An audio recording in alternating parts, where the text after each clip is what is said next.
Bruno Le Maire a donc présenté hier le projet de loi de finances pour 2022 au Conseil des ministres. 4% donc de croissance pour l'an prochain. Le déficit est ramené à 4,8%. C'est un budget en apparence qui a l'air séduisant. Bonjour Marc. Bonjour David. Marc Vigneault, journaliste au Point. Alors c'est vrai que le ministre de l'économie, depuis 24 heures, il est un peu en mode riposte, contre-attaque, parce qu'on a la droite et pas seulement qui dénonce une flopée de chèques qui ne sont pas financés. Il se défend, le ministre, on voit derrière, de tout laxisme budgétaire. Qui a raison dans cette affaire? Entre ceux qui disent open bar, carnet de chèques pour tout le monde, avec souvent des dépenses d'ailleurs qui sont d'un point de vue social assez justifiées, et un gouvernement qui dit non, on est sérieux budgétairement. Et pour faire une réponse de Normand, en fait, tout le monde a un peu tort. C'est-à-dire qu'à la fois, ce n'est pas le tableau noir décrit par les opposants, surtout les opposants de droite, avec des chèques de partout, et en même temps, ce n'est pas un budget très rigoureux, surtout en sortie de crise. Il y a un moment, on a dépensé des milliards et des milliards d'euros. On voit que les dépenses courantes, hors mesure de relance, continuent de progresser à un rythme qui est à peu près le rythme de progression des dépenses ces dernières années, plus 2,3%, ça fait 32 milliards de plus sur les à peu près 1400 milliards de dépenses publiques. Donc ça dérive un petit peu, mais comme en même temps il y a de l'inflation, parce que vous savez que chaque année les dépenses, il faut qu'elles soient revalorisées autant que l'inflation pour à peu près avoir le même poids économique. Et comme en même temps il y a de l'inflation, le gouvernement a beau jeu de dire, si on calcule ce qu'ils appellent en volume, ça fait plus que 11 milliards d'augmentation, c'est 0,8% et c'est pas beaucoup. Alors, il y a un gros problème dans ce budget, c'est qu'il y a deux dépenses massives qui ne sont pas encore dans le projet de budget. Le plan d'investissement et le revenu d'engagement pour les jeunes. Voilà. Et revenu d'engagement, on parle de 2 milliards d'euros de coûts. Alors ça, on peut expliquer ce que c'est d'ailleurs en quelques mots, le revenu d'engagement? Alors le revenu d'engagement, c'est un revenu qui serait versé à des jeunes très éloignés de l'emploi, qui n'ont ni emploi évidemment, ni formation, et qui ont été souvent décrocheurs scolaires ou qui sont un peu désocialisés. Et donc en échange d'un accompagnement intensif pour se réinsérer et aller vers l'emploi, on leur verserait 500 € par mois pendant la durée de l'accompagnement. Donc évidemment, la droite dit c'est une mesure qui ressemble à une mesure d'assistanat, et la gauche, elle, dit il faudrait un RSA jeunes, c'est-à-dire versé à tous les jeunes sans condition, un peu comme le RSA actuellement. Pourquoi les moins de 25 ans finalement n'y ont pas droit alors qu'après 25 ans on y a droit? Donc ils sont pris un peu, le gouvernement est pris en étau entre ces deux positions. Il n'y a pas eu d'arbitrage de la part du président sur ce revenu. Il n'y a pas eu d'arbitrage parce que c'est très difficile à arbitrer. Entre Bercy qui freine un peu et le ministère du Travail qui a envie d'avoir sa mesure. Bruno Le Maire dit, par rapport à il y a quelques mois où le dispositif avait été annoncé officiellement, la situation a changé. On se rend compte qu'il y a des pénuries de main-d'œuvre, qu'il y a beaucoup de secteurs qui embauchent de la main-d'œuvre pas très qualifiée, notamment dans l'hôtellerie et restauration. Donc en fait, est-ce qu'on n'a pas plutôt intérêt à pousser ces jeunes à aller directement travailler, et est-ce qu'il y a vraiment besoin de leur donner un revenu 500 € qui peut finalement peut-être dans la période les aider, mais les dissuader d'aller tout de suite trouver un emploi, d'occuper un emploi dont on a besoin maintenant pour faire des formations, faire autre chose, etc. Donc le débat porte sur combien de jeunes on va accompagner et est-ce qu'il ne faut pas en pousser certains qui sont moins éloignés de l'emploi, qui sont moins en difficulté à accepter du travail. Donc dans ce budget, il n'y a pas ce revenu d'engagement qui pourrait coûter 2 milliards d'euros. Oui, alors 2 milliards d'euros, c'était les estimations antérieures, quand il fallait faire il y a beaucoup de jeunes qui auraient été concernés. Et en plus, il faut que ça devrait monter en puissance chaque année, parce qu'on ne va pas tout d'un coup accompagner tous ces jeunes. Donc on ne sait pas si la première année, ça sera 2 milliards d'euros. Ça pourrait être à Bercy, ils espèrent plus que ça sera plutôt, ils espéraient même il y a quelques mois encore, que ça soit plutôt autour de 1 milliard d'euros pour 2022. Bon, après, ça montera en charge, parce qu'il faut bien accompagner tous ces jeunes pour pas que ça soit juste un revenu qu'on leur distribue sans accompagnement. Donc il faut recruter beaucoup de conseillers dans les missions locales, qui sont les structures qui sont chargées d'accueillir les jeunes, et à Pôle emploi. Ouais, il y a aussi donc le plan d'investissement, 30 milliards d'euros, mais ce n'est pas encore arbitré, ce n'est pas encore présenté, ça devrait l'être a priori d'ici à la mi-octobre, c'est ce qu'on dit.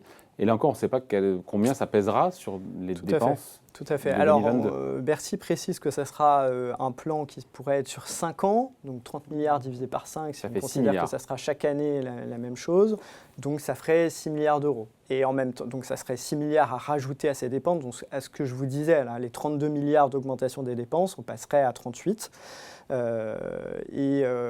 Toute la question est de savoir, est-ce que ça va monter en charge progressivement? Est-ce que 6 milliards, ça sera dès la première année?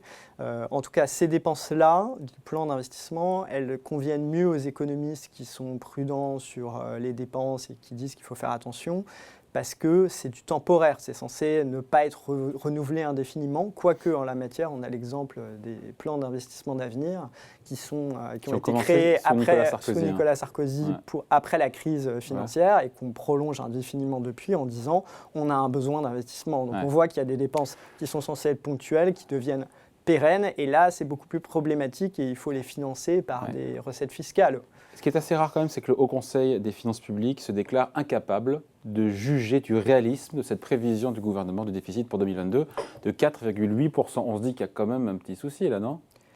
Parce que c'est un terme politique, ça veut dire que... c'est assez inédit dans ce quinquennat en tout cas, puisqu'avant le Haut Conseil ne donnait pas toujours un avis sur dès ce moment-là sur la cible de déficit. Mais là, le Haut Conseil dit, écoutez, il nous manque le plan d'investissement, il nous manque le revenu d'engagement pour les jeunes. Nous, on ne va pas vous dire si votre cible de déficit est réaliste ou pas. On ne peut pas vous le dire. Après, Bercy s'est ménagé politiquement une possibilité d'avoir des bonnes nouvelles, même avec le contrat d'engagement, le revenu d'engagement et le plan d'investissement. Comme la croissance pourrait être un peu meilleure que ce qui est pris dans le budget, ça fait plus de recettes. Et donc à la fin, on pourrait être à peu près au même niveau que ce que Bercy annonce aujourd'hui ou un tout petit peu plus élevé. Parce que c'est sous l'effet de l'accélération en termes de déficit des recettes fiscales liées à un rebond de croissance plus fort qu'attendu qu'on passe sous les 5% de déficit. Ce n'est pas parce que les dépenses sont tenues, on a compris que non. C'est notamment la croissance 2021, la croissance de cette année qui évidemment fait partir le PIB à un niveau plus élevé pour l'année suivante. Et donc forcément, si on part d'un niveau plus élevé, on a des recettes budgétaires qui sont plus élevées. Et donc le déficit se réduit davantage. Il faut se souvenir qu'il y a quelques mois, Bercy se disait encore, on va avoir un déficit de 9,4% en 2021 et finalement, ça sera 8,4%. Il n'y a pas de miracle, c'est juste qu'en fait, il y a des mesures économiques d'urgence qui ne seront pas dépensées puisque la situation est meilleure que prévu dans l'économie. Donc, on va pouvoir débrancher le quoi qu'il en coûte un peu plus vite et parce que la croissance fait rentrer les recettes fiscales, que les impôts rentrent bien et que Bercy constate qu'à la fin de l'année, les caisses vont se remplir plus vite que prévu. Quand Éric Woerth, le président Les Républicains de la Commission des Finances, dit que ce PLF, ce projet de budget, est une avalanche de dépenses, là encore une fois. Oui, j'ai vu qu'il avait déclaré ça. Alors, je ne sais pas où est-ce qu'il a déclaré ça. Moi, je l'ai eu directement au téléphone, Éric Woerth, et il est assez mesuré. Il dit, par exemple, les dépenses des ministères, les dépenses qu'on appelle pilotables, c'est-à-dire que le gouvernement peut contrôler, parce qu'il y a des dépenses de pension qui ne sont pas contrôlables, etc. Elles augmentent de 11 milliards d'euros. Il dit c'est à peu près dans l'épure de ce qu'on voit chaque année. Le problème, c'est que ça arrive après des dépenses énormes et qui ont été nécessaires pour lutter contre la crise sanitaire. Dans ces 11 milliards d'euros d'augmentation de dépenses sur 2022, dedans, il y a toutes celles qui ont été annoncées par le président de la République depuis maintenant 15 jours. Il faudra bien regarder ce point, c'est en tout cas ce que dit Bruno Le Maire. Il dit qu'il n'y a pas de dépenses qui n'étaient pas prévues, on finance tout à l'intérieur des enveloppes qu'on présente aujourd'hui, sauf encore une fois le revenu d'engagement et le plan d'investissement, mais tout le reste, par exemple les 500 millions supplémentaires pour le Beauvau de la sécurité, pour équiper les forces de sécurité, ça, on a renié d'autres enveloppes, donc en fait on le finance à l'intérieur de l'enveloppe qu'on avait prévue. MaPrimeRénov', c'est du redéploiement de crédit au sein du plan de relance. En fait, il y a le bonus écologique, par exemple, les primes pour acheter des véhicules, ça marche moins bien que prévu puisqu'il y a des pénuries de composants et que les constructeurs ne peuvent pas sortir les voitures. Donc en fait, ils ont des économies de ce côté-là. Et ils disent, puisqu'on a des économies de ce côté-là, puisqu'on veut garder notre plan de relance à 100 milliards, on peut mettre 2 milliards de plus sur MaPrimeRénov'. Donc ces enveloppes-là, en fait, ce n'est pas à proprement parler de la dépense publique supplémentaire. Et puis, il faut noter aussi que Emmanuel Macron est en campagne.